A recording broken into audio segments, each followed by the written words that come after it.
Have you ever met someone who saw through all your armor before you even realized you were wearing any? Imagine asking a stranger for a dance, not knowing he's a millionaire, trying to escape a life built on expectations, not dreams. And what if you were the woman no one expected to matter, yet somehow became the only thing he couldn't walk away from? Kiara was a struggling writer with a past full of silence and survival. Grant was a powerful man who had everything except peace. Their worlds weren't just different, they weren't supposed to touch. So when they did by accident, by instinct, what followed wasn't a fairy tale. It was a question: can love survive when the world tells you you're not enough for it? And more than that, would you choose to stay, knowing you could lose yourself in someone else's story? This isn't about wealth or romance. It's about identity, dignity, and the quiet courage it takes to let yourself be seen. So, if you've ever felt invisible, or loved someone in secret, or walked away because staying scared you more, this story is for you. Like, share, and subscribe to join us for a journey that might just feel a little too familiar. Let's begin. The moment Kiara Thompson stepped into the grand ballroom of the Pendleton Hotel, she knew she didn't belong there. Not in her second-hand navy blue dress with the loose thread at the hem, not with her rain-frizzed hair or her worn-out flats she'd tried to polish in the car. The floor beneath her was marble cold, shining, untouched by real life, and above her, chandeliers glittered like frost caught in mid-air. It was a charity gala, something about community arts funding. Her friend Linda had begged her to come. "Just breathe," Linda had said, applying lipstick in the rearview mirror. "You've had the week from hell. Come inside, have a glass of champagne, and remember that life doesn't end with a pink slip." Kiara wasn't so sure. Her job as a high school literature teacher had vanished in the latest round of budget cuts. No warning, no severance. One small box of books, and goodbye to a decade of lesson plans and students she actually loved. So, yes, the week from hell was putting it mildly. Still, she'd followed Linda inside. She told herself she'd stay by the wall, sip water, and leave before anyone noticed the woman who obviously hadn't grown up with horse stables and summer homes. And then the music started, not piped-in background stuff, but real music, a jazz quartet tucked under an arch of ivy and fairy lights, a brushed snare, the low moan of a cello, and a trumpet that made something in her chest unfold. People began to dance, effortlessly, gracefully, like they'd been born in tuxedos and silk. Kiara edged back, near the terrace doors. She shouldn't have come. This wasn't her world. She was about to turn around and slip out when she saw him. He stood alone, not looking at his phone, not talking to anyone, just watching the dancers like they were a scene from a life he'd once lived but hadn't touched in a long time. He wore a dark gray suit, nothing flashy, but it fit him too well to be anything but expensive.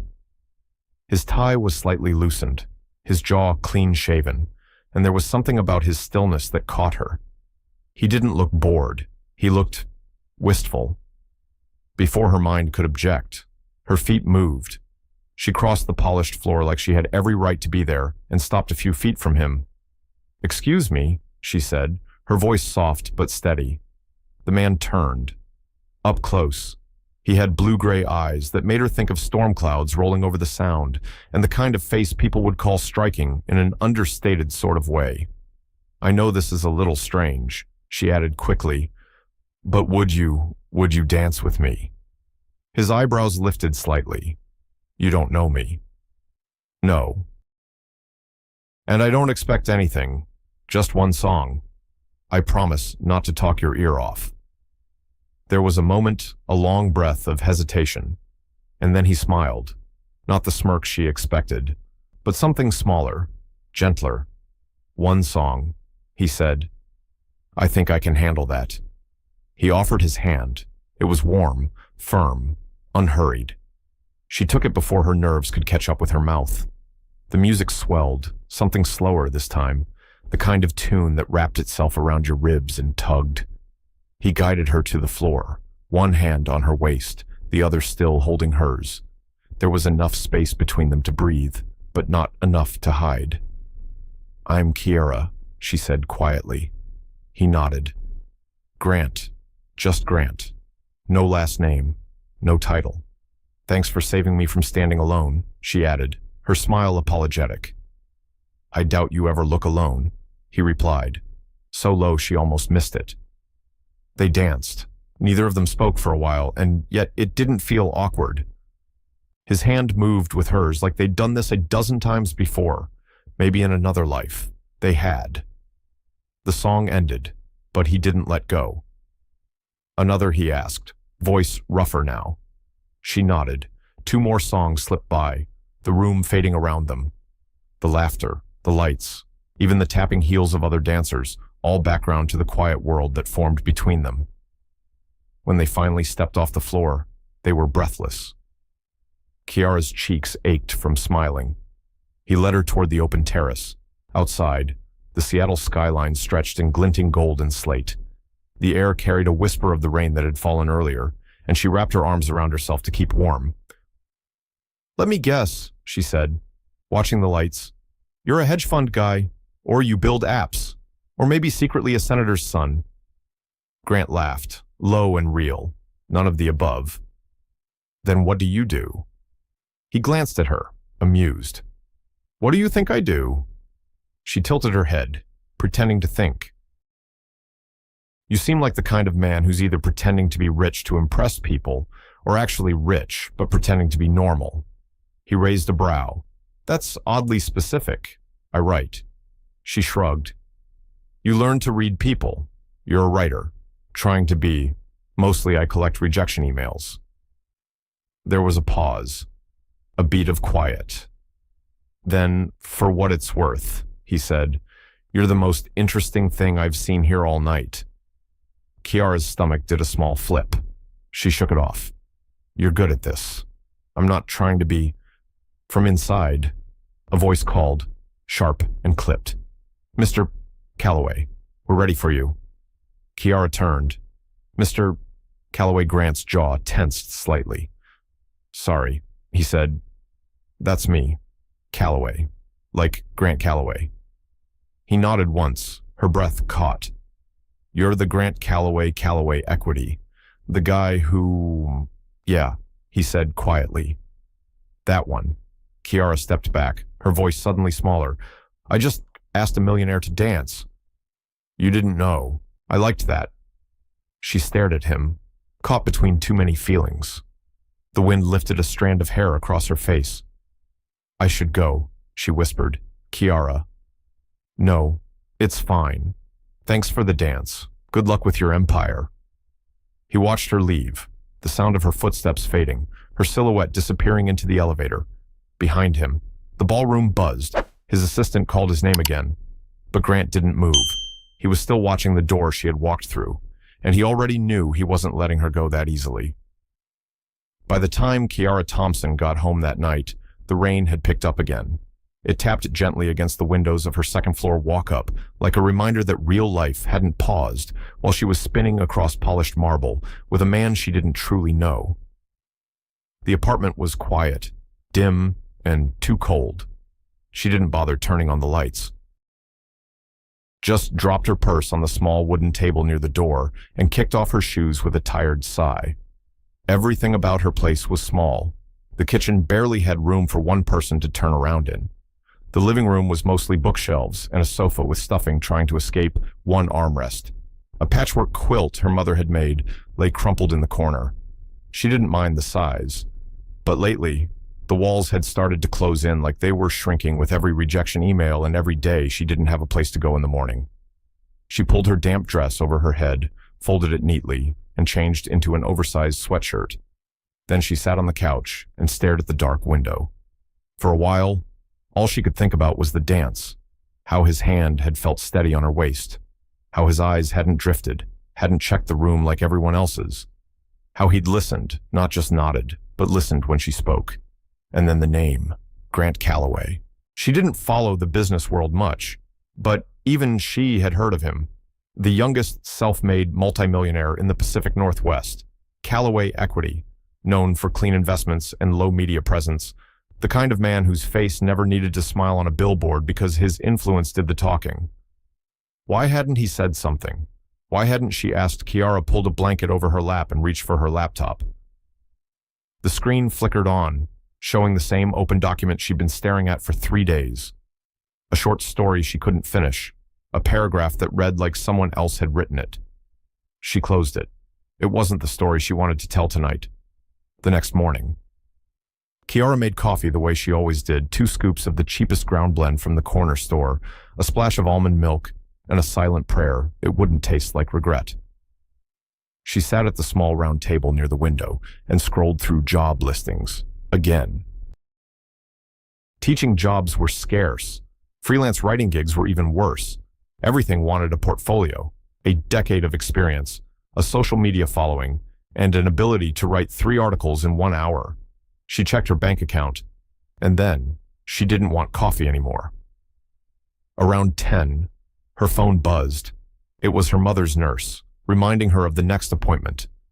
Kiara scribbled it down on the notepad next to the fridge.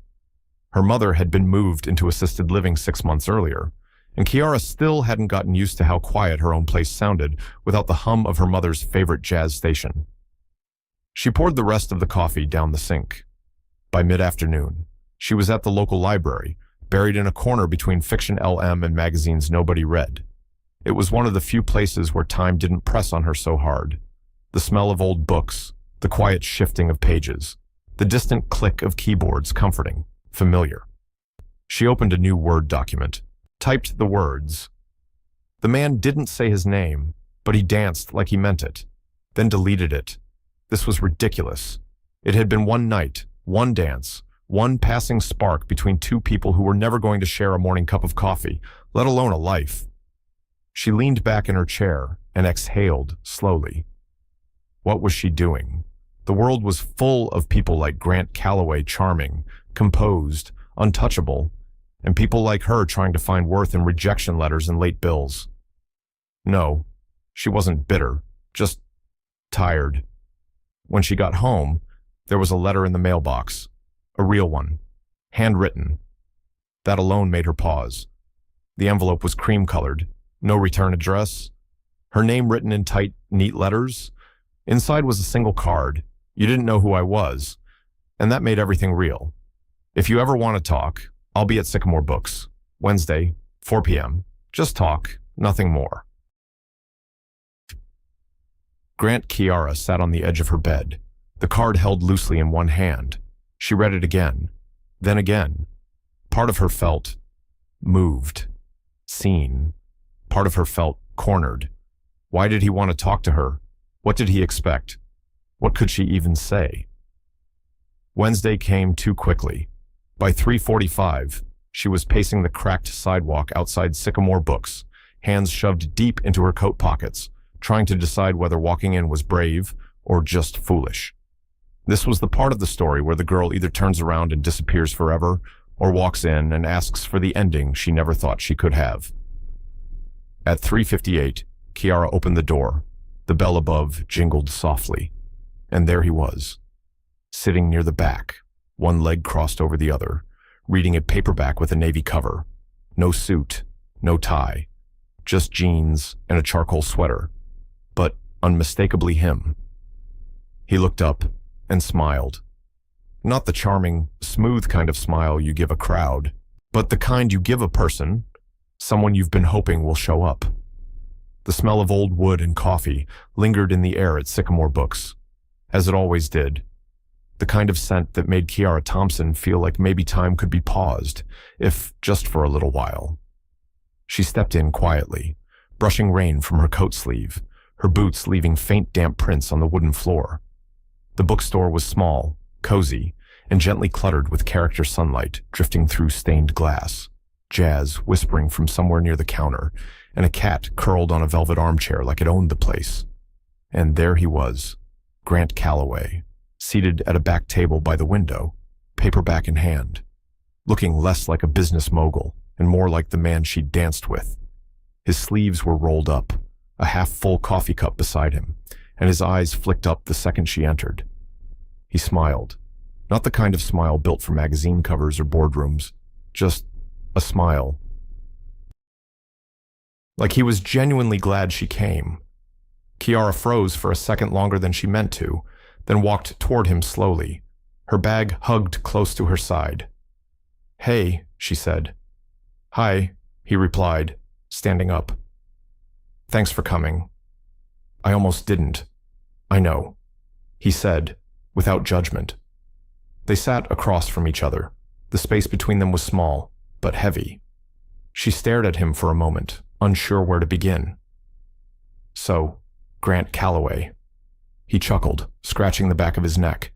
"That's me. You're a lot quieter than your reputation. That's on purpose." She nodded, then glanced at the room, unsure how to phrase what was circling in her chest. "You should have told me," she said finally. "That night." He took a breath. "I know. I wasn't trying to hide, Kiara. I just didn't want it to be the first thing you knew about me." "Why not?" "Because it always changes things." She looked down at her hands, fingers curled tight around her coffee cup. "And what were you hoping would happen, that I'd fall for the man with no last name, and then you'd break the news after I'd already decided I liked you?" "No," he said quietly.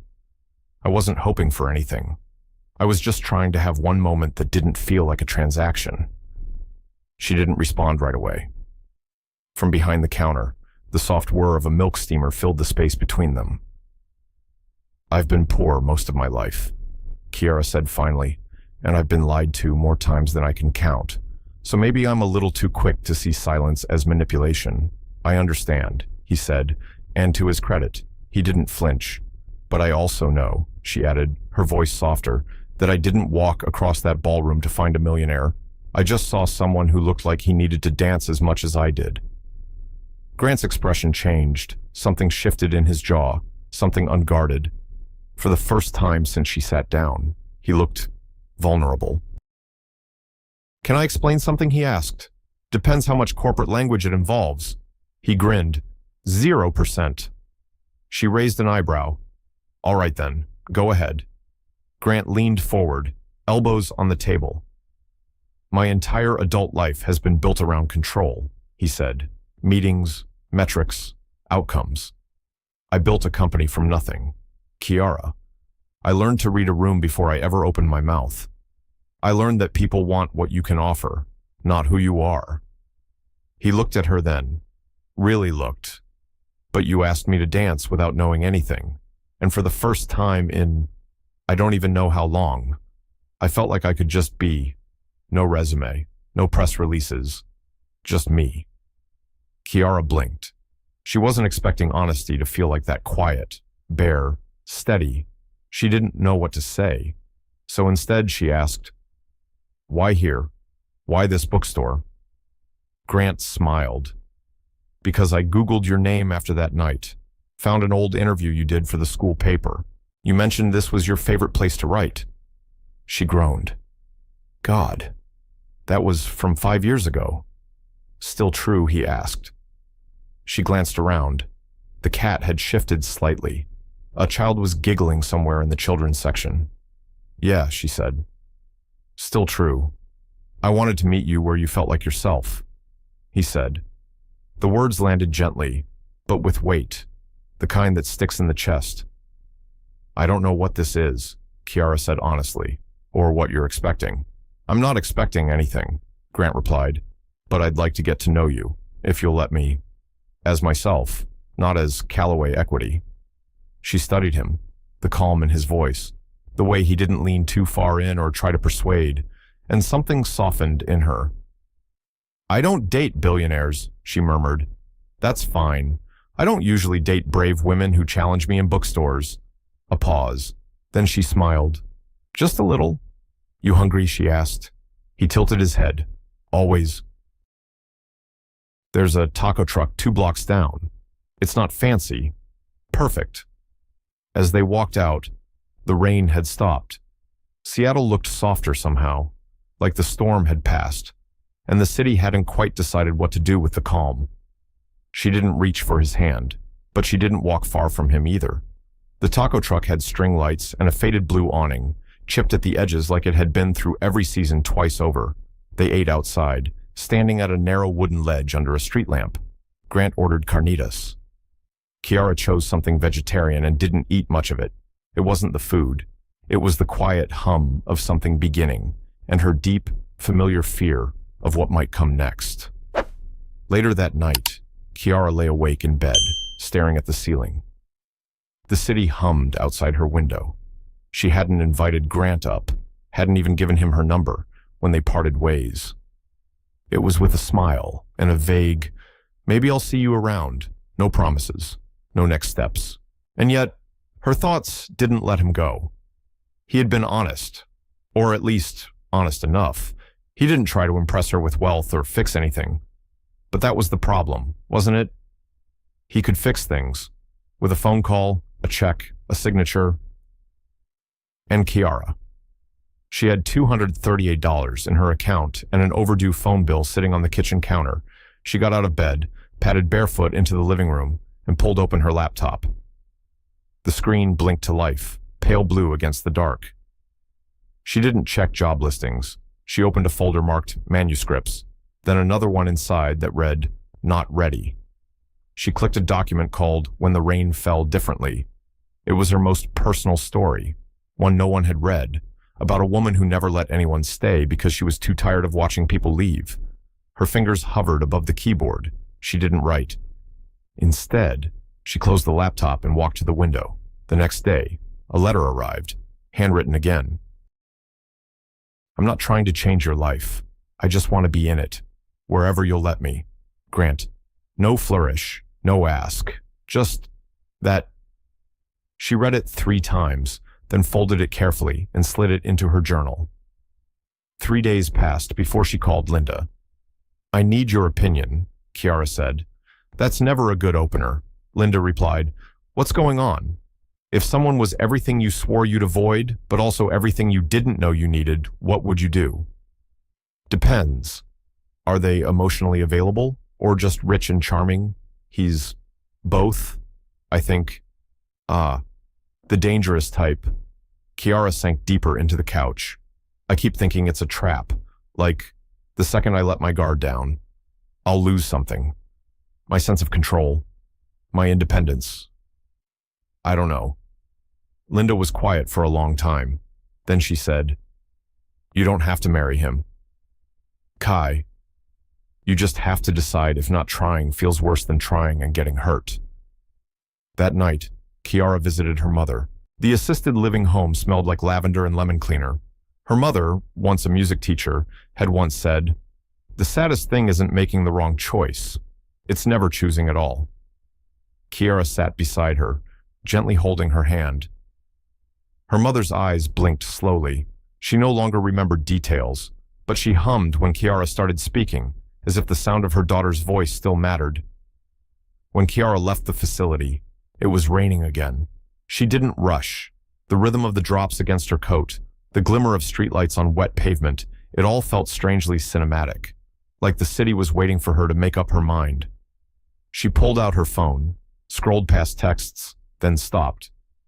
Grant had sent one earlier that afternoon. No pressure, just tacos again sometime. I found a place that's slightly less sketchy. She typed, deleted, typed again.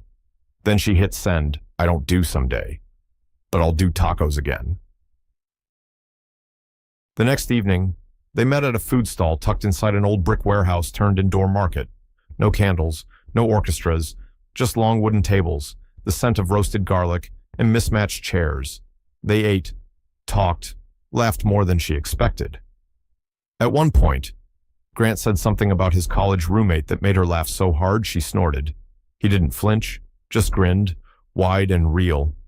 She watched him across the table, his forearms resting casually beside his plate, sleeves rolled back, not a trace of performance in his posture.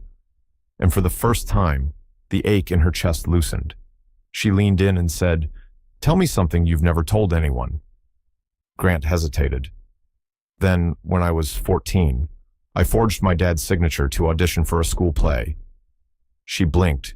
You were in a play. Terrible one. I was awful. But for 5 minutes, standing on stage, I wasn't invisible. Someone clapped. I still remember the sound. Her smile softened. You ever act again?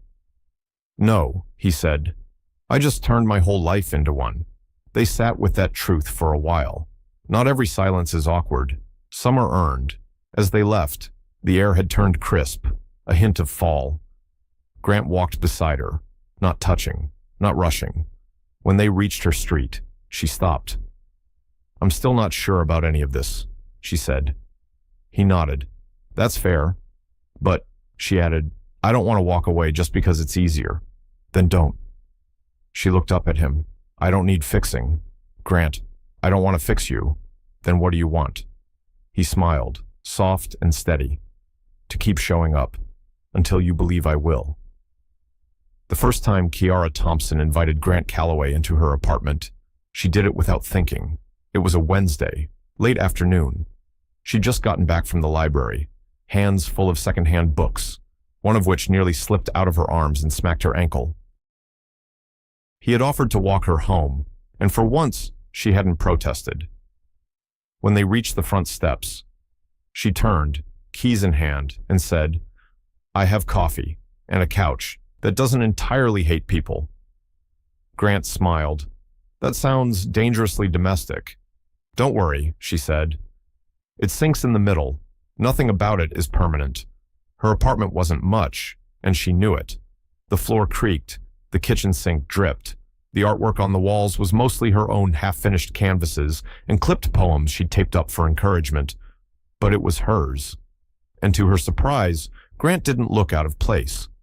He stepped inside, took a quiet look around, and said, "It smells like cinnamon in here, probably because I keep a jar of it open near the heater. Can't afford candles." "I like it," he said.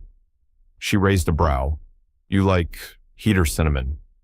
He laughed. "I like real things."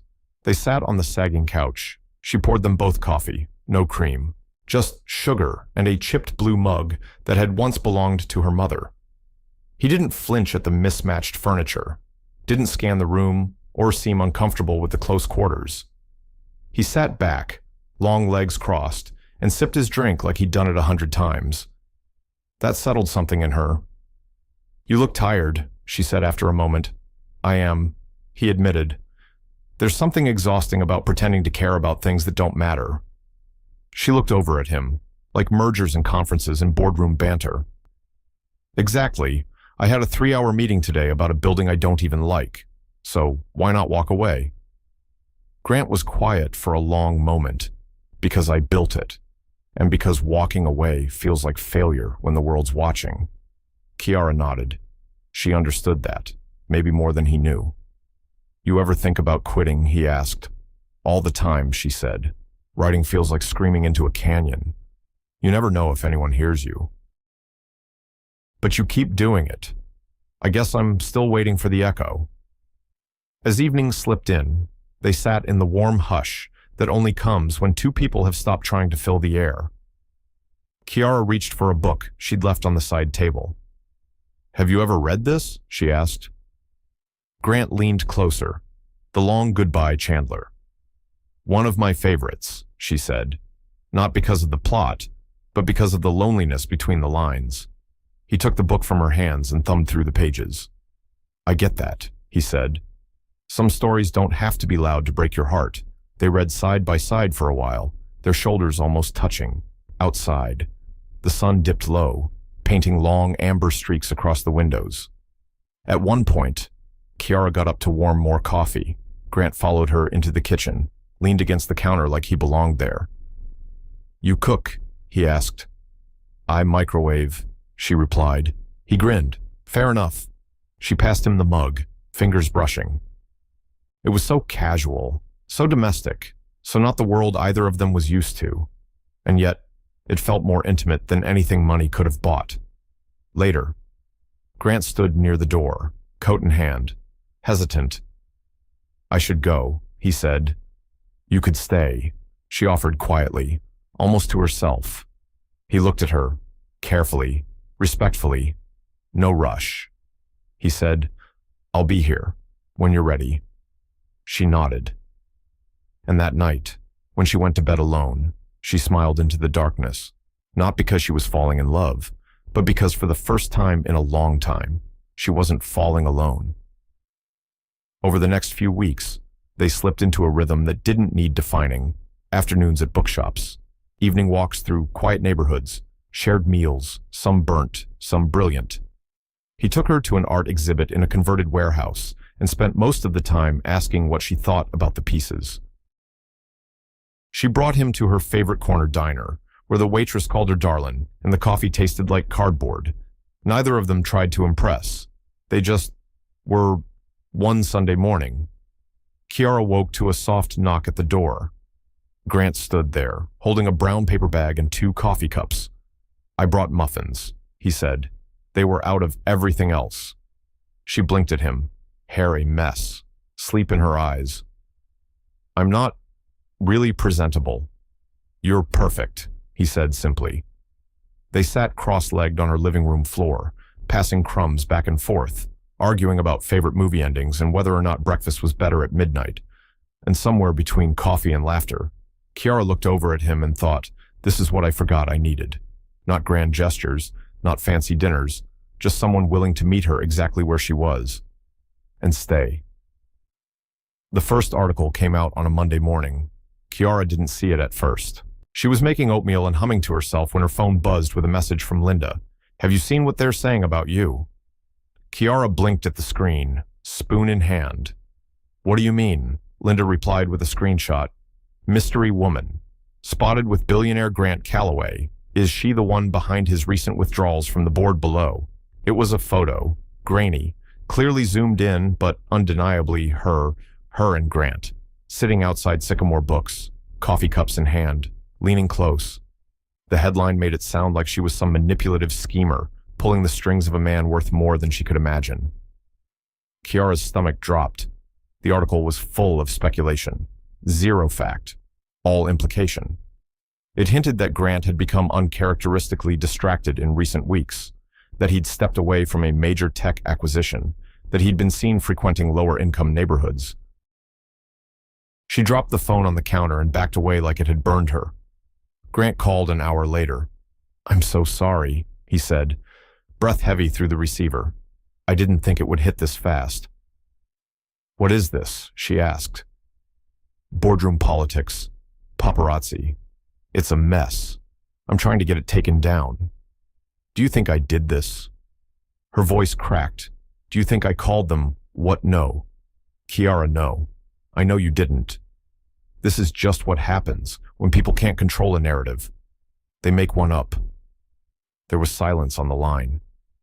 Then she whispered, "I didn't sign up for this." "I know," he said softly. "I'm not made for this kind of attention. I didn't want this either. But you knew it could happen, and you brought me in anyway." By the afternoon, 3 more blogs had picked up the story. None of them had her name, but that didn't stop the comment sections from guessing. A Reddit thread labeled her the thrift store girlfriend. A finance blog asked, "Is Grant Calloway losing his edge?"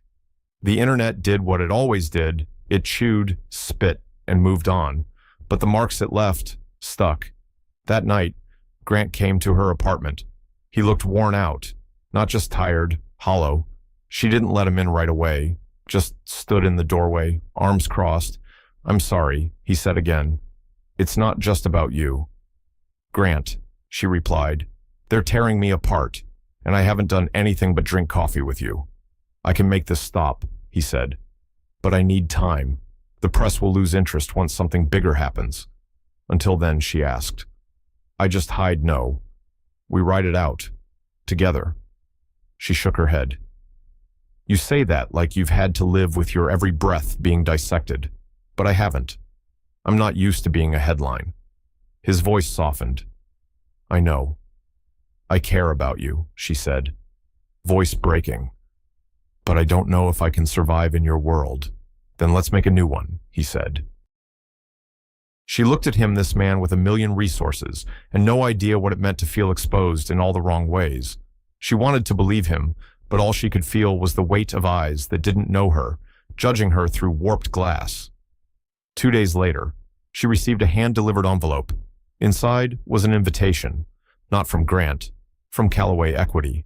A formal gala honoring Grant's philanthropic efforts, press expected, donors attending, black tie. She stared at the gold-trimmed paper like it was poison. He wanted her there, to stand beside him, to face the world that had already judged her. Linda came over that night. Kiara held the invitation with shaking fingers. "I can't do this," she said. "You don't have to," Linda replied. "If I don't go, I'm giving them what they want," Kiara murmured. "Proof that I'm not good enough for his world. But if you do go, I risk losing what's left of myself."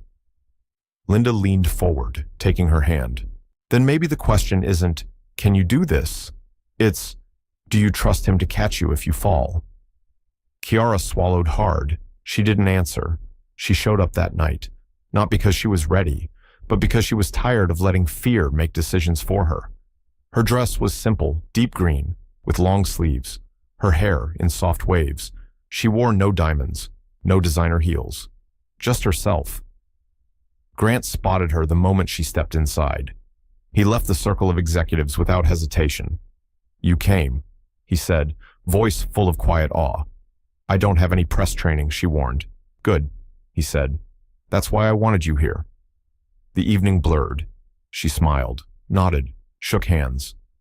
She stood beside Grant while cameras flashed. She answered polite questions with polite answers, but inside, she was shaking. It wasn't until a woman in a black satin gown leaned in and said, "You're braver than I thought," that Kiara truly faltered. "What do you mean?" Kiara asked. "I've known Grant a long time," the woman said, "but he's never brought someone who doesn't need him." Then she walked away. Later, when the ballroom emptied, Kiara stood alone on the terrace. Grant joined her quietly, handing her a glass of water. "I hate all of this," she said. "I know," he replied. "I don't want to be a story, Grant. You aren't. Not to me." She turned to him. "This can't be our life." "It doesn't have to be," he said. "But whatever comes next, I want it to include you." She looked out at the city lights, scattered like quiet promises in the dark. Then she said, "We'll see. Not yes, not no. Just not running." And for now, that was enough. Kiara didn't leave with a grand exit. There were no slammed doors, no teary speeches, no dramatic declarations. She left quietly, just before dawn, the morning after the gala, while the sky was still gray and the streets hadn't yet decided if they wanted to be loud or still. She packed a small duffel bag, just a few clothes, her journals, a framed photo of her mother, one worn paperback novel. She left a note on the kitchen table. "Grant, I need time. Not from you, just from this. From being watched, questioned, doubted. I need to remember who I was before everything became a headline. I don't know if this is goodbye. I just know it's necessary." She took a bus north, no flights, no drivers. Just 3 hours in a half-empty terminal that smelled like vending machine coffee and damp wool. Her sister Helen lived in a small coastal town called Bay Ridge, where the roads curved around pine trees and the ocean always sounded like it was whispering something just out of reach. Helen welcomed her with no questions, just open arms and an extra blanket. "You can stay as long as you need," she said. "We'll figure the rest out later." For the first few days, Kiara slept. And when she wasn't sleeping, she walked, down winding sidewalks, through quiet groves, past the bakery where the owner still scribbled prices in chalk, past the church where children's drawings lined the stained glass like sunbeams. No one knew her here. No one cared who she had danced with in a fancy hotel ballroom. It was a kind of freedom that felt like oxygen. Grant didn't call. At first, she was surprised. Then, relieved. He understood, at least that much. Instead, he sent one message every few days. Nothing demanding. Just small check-ins. "Hope the ocean air's doing you some good. I passed your favorite food truck today. Thought of you. Still here, by the way. No headlines lately. Miss you." She didn't reply right away. Sometimes she didn't reply at all, but she read everyone. Meanwhile, she started helping out at the local library. The shelves were older than she was, and the catalog system still ran on index cards. But the kids there, most of them hadn't grown up with bedtime stories. So Kiara began reading aloud every Saturday. At first, it was just for 3 children, then 5, then 12. By the end of the month, she had a full room and a chalkboard that read, Miss Kiara's Story Hour. She smiled more than she expected, laughed harder than she remembered. But every night, when the world quieted, she missed him. One day, while cleaning out a donation box at the library, she found a book with a folded letter inside, typed, crisp, official-looking. It was from Callaway Equity, addressed to a small publishing house, a cover letter recommending a manuscript for acquisition, signed by G.C. There was a note in blue ink at the bottom. You once said your stories were never heard. I read this one. Twice. I thought maybe someone else should, too. Kiara stared at the paper, heart racing. The title at the top of the letter, When the Rain Fell Differently. Her manuscript. The one she'd buried. The one she never meant to show anyone. She left the library early that day. Walked straight to the cliffside, where the ocean cracked against the rocks and the wind roared like it was tired of being ignored. She stood there, letter in hand, and let the tears fall. Not because she was angry, but because he saw her even when she wasn't trying to be seen. Because he believed in a version of her she hadn't let herself believe in for years. That night, she finally replied, You found the only part of me I was afraid to share, and you didn't run. I'm coming home.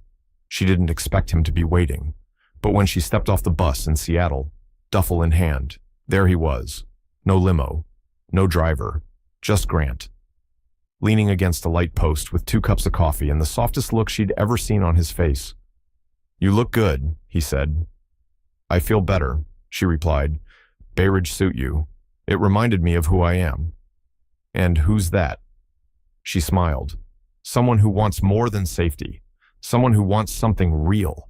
He held out the coffee. I never stopped hoping you'd say that. She took it.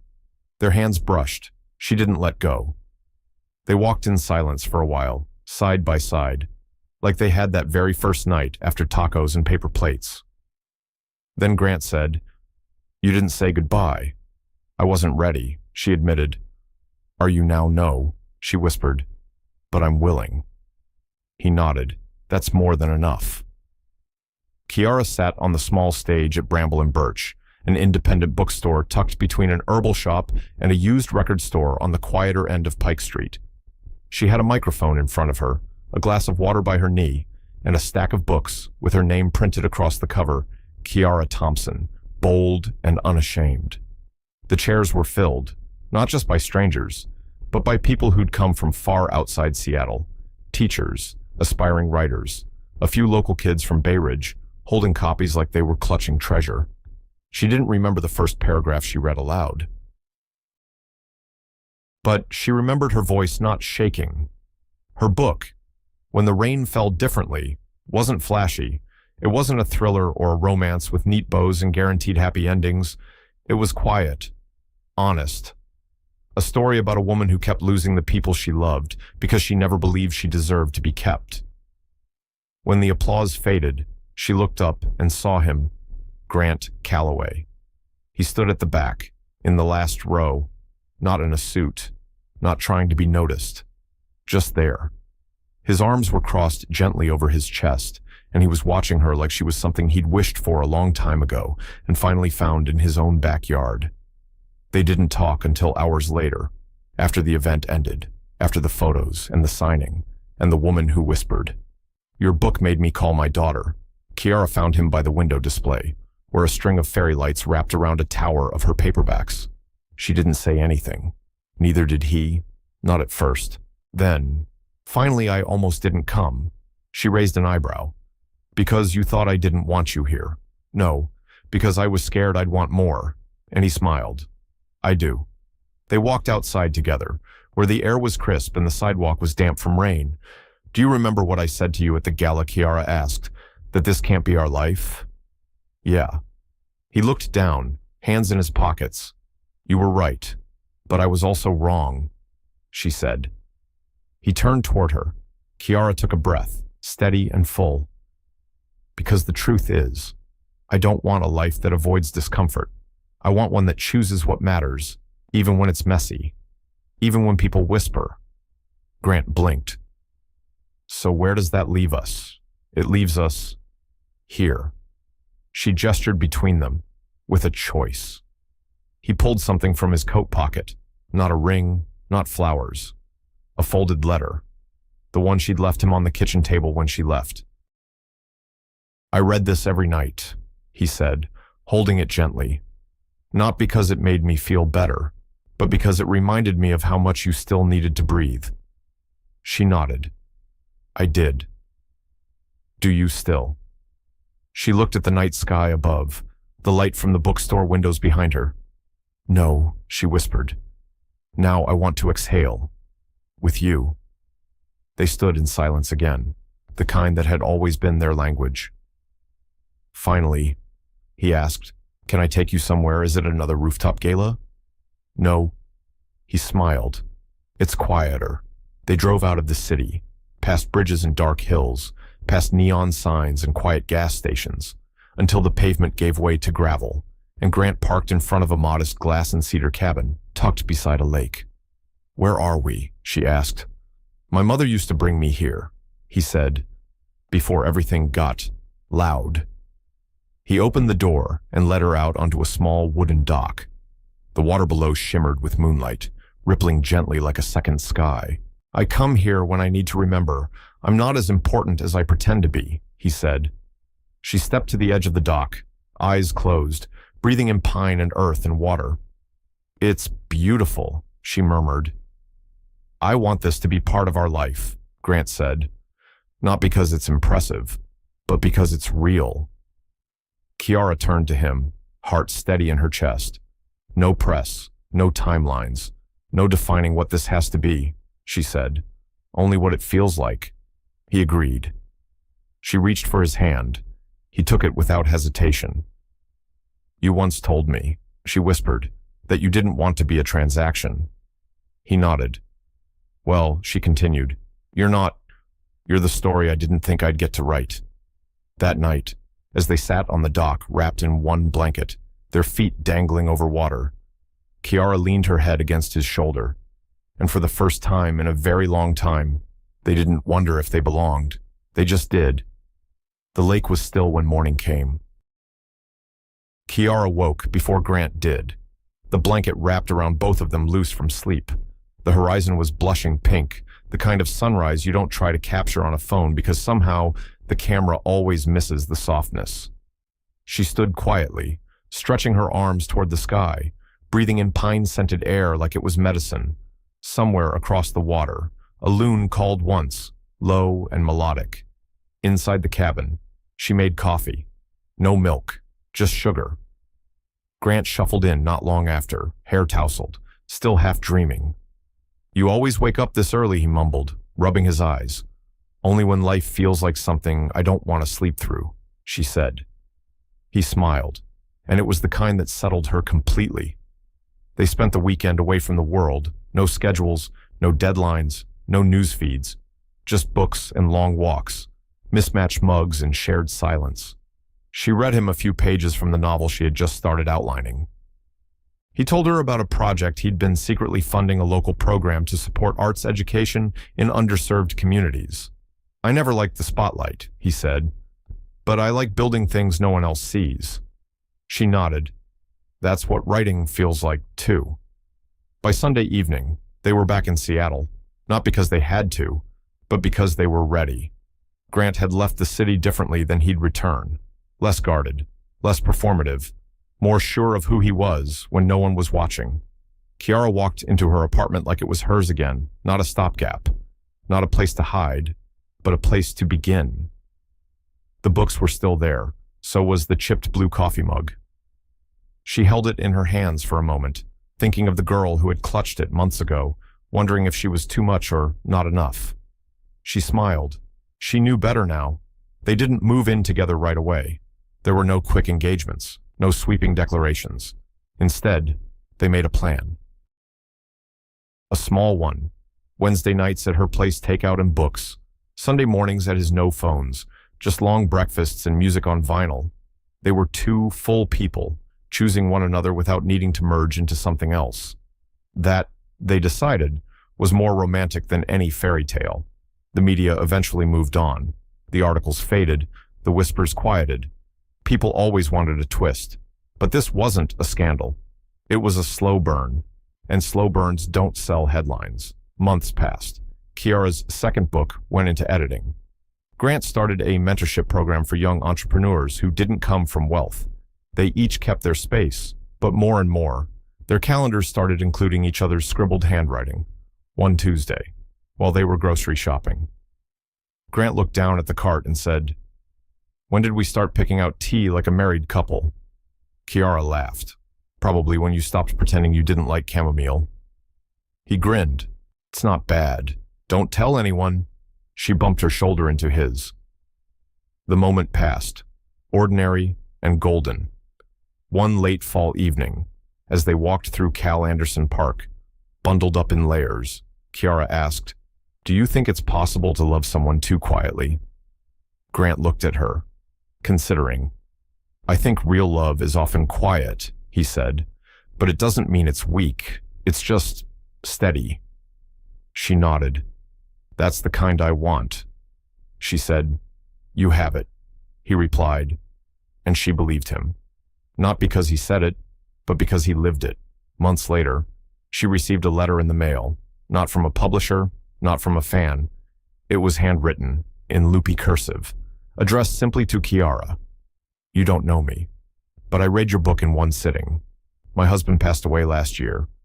Your story didn't take away the pain, but it gave it a place to go. Thank you."